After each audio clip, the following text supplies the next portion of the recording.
Hello সবাইকে, আজকে আমি আপনাদের সাথে ছোট্ট একটি রেসিপি শেয়ার করব।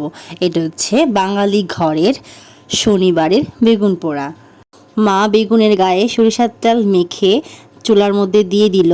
বেগুনটা কিছুক্ষণ চুলার মধ্যে দিয়ে রাখতে হবে, তাহলে বেগুনের ভিতরে আস্তে আস্তে এটা নরম হয়ে যাবে। দেন বেগুনটা আমার মতো কালো হয়ে গেছে দেখেন। এটাকে সাইডে রেখে মা আমার হাতে দুটো শুকনো লঙ্কা দিল এটার সাথে পুড়ে ফেলার জন্য। দেন আমি এটার সাথে একটু পুড়ে ফেললাম শুকনো লঙ্কাগুলো। আমি সাথে বসে পেঁয়াজ, সরিষার তেল আর শুকনো লঙ্কাটা মাখিয়ে নিচ্ছি।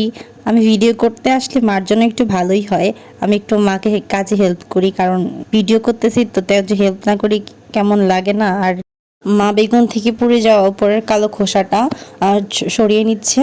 দেন সবগুলো একসাথে মেখে একটু লবণ আর সরিষার তেল দিয়ে ভালো করে মেখে রেডি আমাদের বেগুন পোড়া।